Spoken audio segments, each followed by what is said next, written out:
by some whimsical comments on whether there's intelligence elsewhere in the universe, brought howls of derision in our press columns in the following weeks. You may have seen some of it. Simply asking this question about, is there intelligence out there? You will in Western Australia know that we have just committed to a multi-billion-dollar telescope, radio telescope system with South Africa and New Zealand to, amongst other things, just test what is out there and to see if there is other life in the universe. And by that they don't mean that there might be a nematode or some lichen out there somewhere sending out radio signals. No, that's possible. They mean intelligent beings. And the problem for us is, well, if they are out there, good chance they're more developed than we are technologically, why aren't they in contact? And I happen to say, why aren't the intergalactic phones ringing? Well, this has brought comments from the Murdoch media that proves Bob Brown is barking mad. He's looping. He's engaging in interterrestrial raving, which on the other side of it shows how narrow the discussion about our existence and where we're together going to, the political discourse in this country, and I submit elsewhere, has become. It is more important to be able to give an exposition on whether Peter Slipper is a worthy Speaker of the House or not than it is to be able to give an exposition on whether we should have global democracy, and if not, what the better alternative is. And the current alternative is Coca-Cola and News Corporation and BHP, Billiton, etc., etc., and quite a few other entities like the Royal House of Saudi, the People's Liberation Army, and the CIA and so on, even though I did read from one Queensland source that the CIA is supplying the Greens with funds. That was by Clive Palmer. Well, by the way, I rang the American embassy and said, look, I've read in the paper, Clive Palmer, he's very rich, he's worth billions, he knows about it, says we're being funded by the CIA. Look, it's not coming through at this end.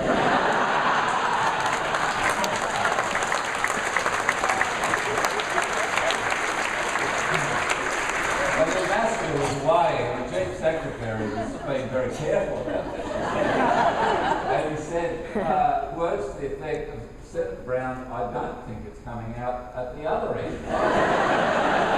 Anyway, within a few hours, the CIA had put out a press statement saying that they aren't sending us money after all. Just deflating after all that. Anyway, there we are. And I want, amongst other things, in the years I may or may not have to be thinking about this fantastic existence we have on this brilliant little planet, issues just like that. I think we should take our head out of the sand. I think we should take more time. I think we should talk with each other more instead of being talked at by some of the marvels of modern technology.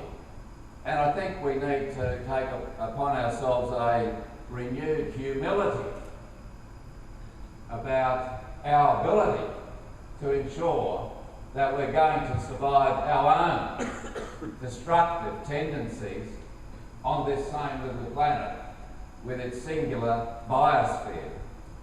Now, amongst the things that's already, I think, flowed from handing across, I just must say a word about Christine Milne. She's an old friend of mine. You've seen a picture or two up here in which, if she didn't look a lot younger, I certainly did. when she came off the farmlands of Wesley Vale to run the campaign against the polluting pulp mill back in the late 1980s, and then scored and became a member for Parliament in the hardest seat to win in Tasmania, and then went on to become the leader of the Greens after I left the Parliament, and brought in gun law reform. It was John Howard's. John Howard's law reform was taken from the Greens in Tasmania, because we've been trying to get it through before with the Port Arthur massacre and have been howled down in the Parliament. Different story afterwards. And because and she also brought and saw that the Indigenous people of Tasmania were brought onto the floor of the Parliament for an apology.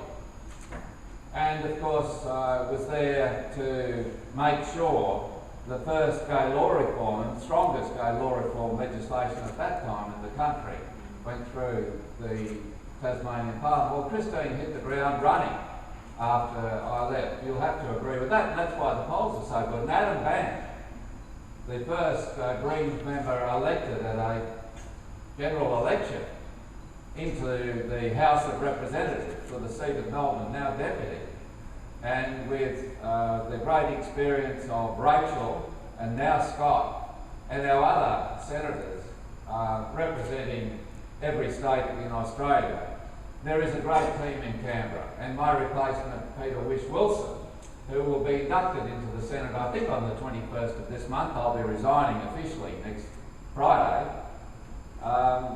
is, you know, a great rounding out addition to be a gold medal award-winning wine grower, an economist, a graduate of the Australian Defence Force Academy, and yes, and Chris reminds me, an ardent surfer.